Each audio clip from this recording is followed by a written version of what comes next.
vocês na abertura que hoje a gente vai falar de um assunto que vale a pena, né? Porque a gente vai falar de um assunto ligado à estética, que é sério e que a gente precisa ter informações. Mas antes, vamos rodar a vinheta? Momento Beleza.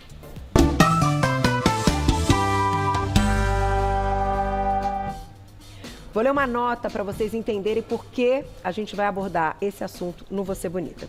Agora, no começo do mês, a apresentadora e ex-dançarina Sheila Carvalho surpreendeu fãs e internautas ao mostrar o processo de remoção dos preenchimentos faciais do seu rosto. Segundo ela, a decisão foi tomada para recuperar a naturalidade de seu olhar e sorriso.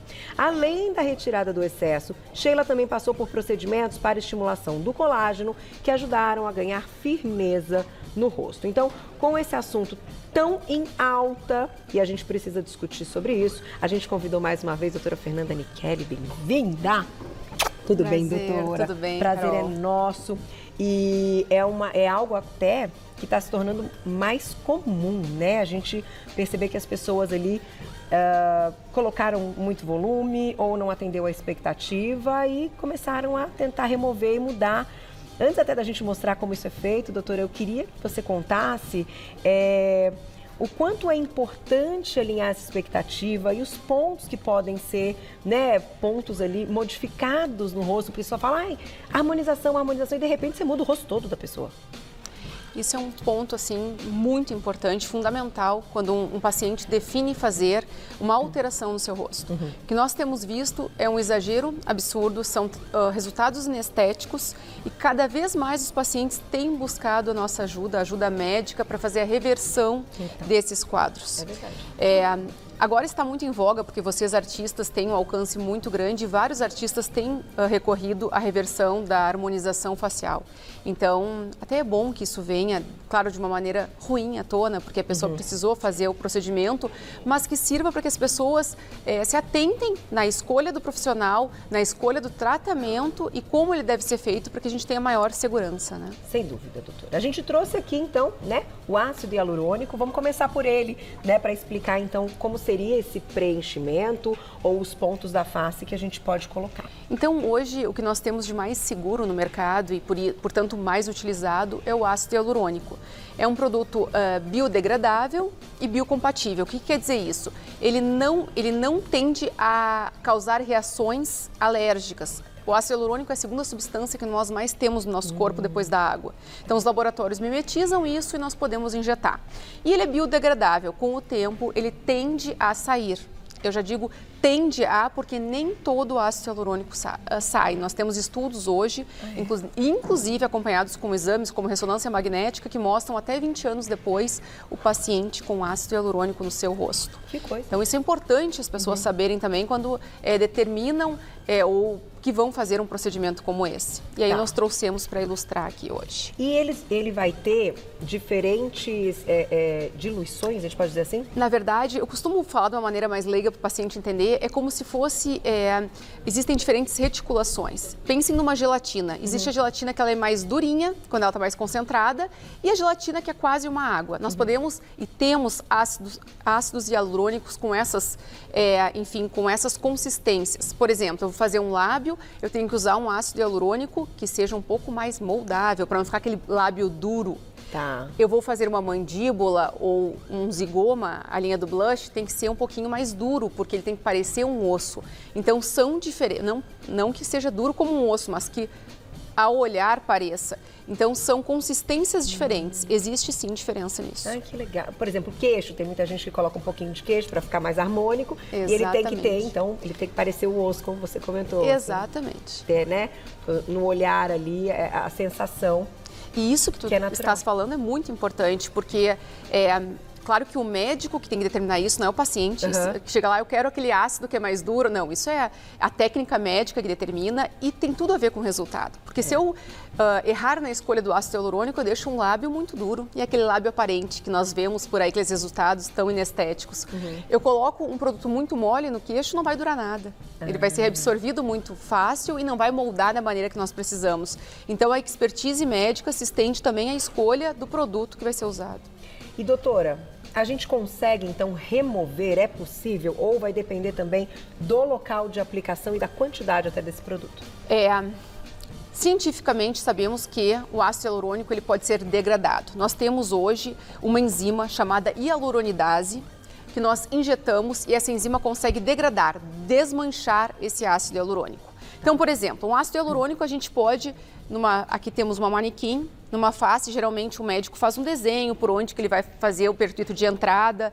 Eu geralmente uso cânula nos meus procedimentos, aqui a gente tem uma cânula, que é como se fosse uma agulha, mas na verdade na ponta ela é romba, não tem aquela ponta pérfuro cortante que a agulha tem.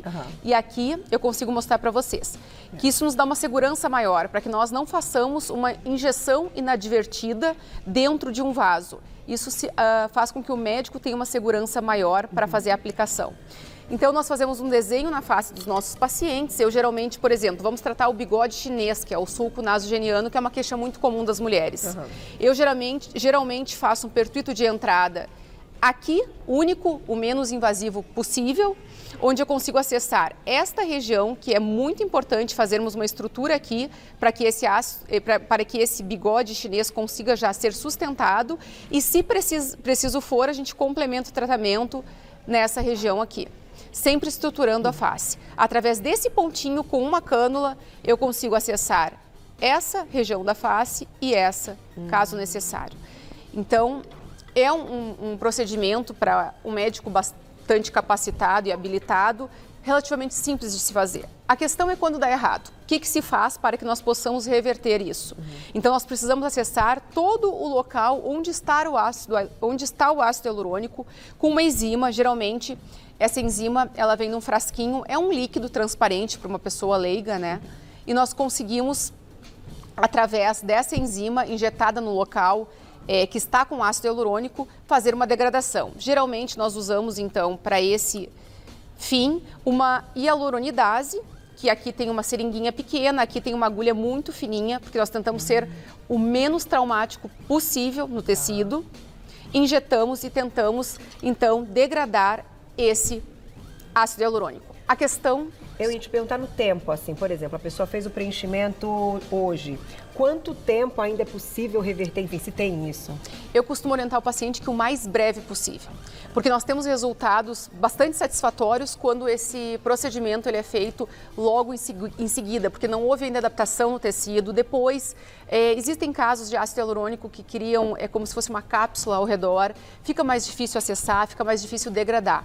Então, tão logo esse procedimento foi realizado, você não gostou, houve alguma complicação, faça... enfim, procure um profissional para que se possa fazer a reversão. Tem perguntinha do público, doutora? Olha lá. Obrigada, Elson. Sou diabético, só que está descontrolado. Posso usar o ácido hialurônico?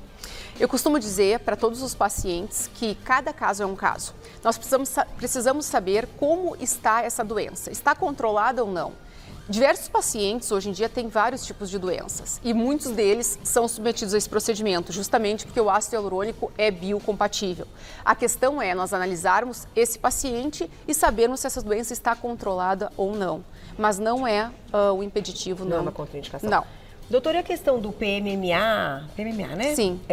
Que, enfim, muita gente tem, aí tem aquela queixa que não consegue retirar e hoje... tendo ácido hialurônico, quer fazer algum tipo de preenchimento ou alguma coisa estética e aí, nesse caso, não pode. O PMMA ou metacril ou polimetilmetacrilato são a mesma substância, é uma substância não absorvível, que se coloca no corpo humano e ela fica lá. Essa substância não pode ser degradada com essa facilidade, entre aspas, que nós temos aqui.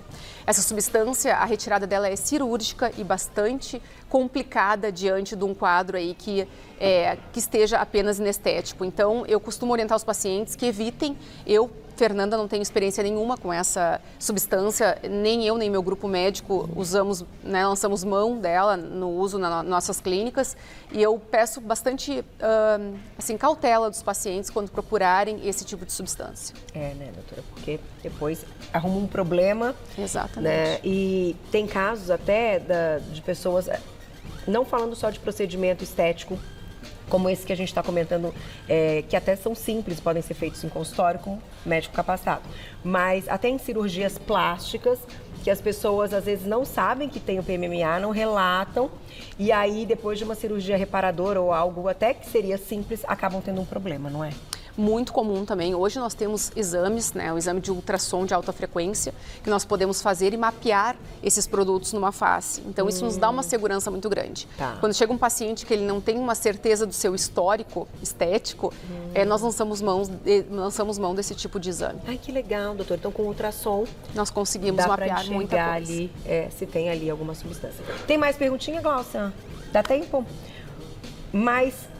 agora sim, doutora, para a gente encerrar e até compreender. Entendemos que então o ácido hialurônico ele pode ser reversível, mas até que ponto então, eu acho importante a gente falar dessa questão da expectativa do paciente, né? Como é que médico e paciente, eles chegam numa expectativa para a pessoa acabar o procedimento, olhar no espelho e falar assim, nossa, era tudo que eu queria, né? Isso é importante. Isso é muito importante e tem tudo a ver com o que eu prezo muito, que é a relação médico-paciente. Tu tens que ter uma conversa muito franca com o teu paciente, alinhar as expectativas, qual é o teu objetivo e o que eu posso te entregar. Ou o que eu devo, de repente, passar para um colega cirurgião plástico, que é um colega que tem uma técnica cirúrgica diferente nossa clínica.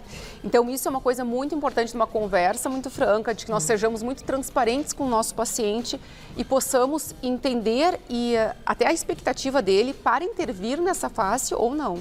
Né? Isso é o mais importante de tudo, na verdade. Eu acho que muitos dos problemas que nós temos visto hoje, estamos vendo, vem de expectativas irreais, daquele antes e depois que vocês viram na foto da internet, que não é factível, não tem como nós replicarmos no consultório. Então, as coisas precisam ficar muito claras antes de nós, enfim, injetarmos um paciente. Perfeito, doutora. Gente, a doutora Fernanda Nichelli, ela é do Sul, mas ela tem aqui os seus momentos em São Paulo, então eu vou deixar o contato das redes sociais para vocês mandarem mensagem lindíssima. Como sempre fala, é de fato o cartão de visita mesmo, essa médica. É linda. @ doutora abreviado Fernanda Nichelli. O Nichelli é Nichelie.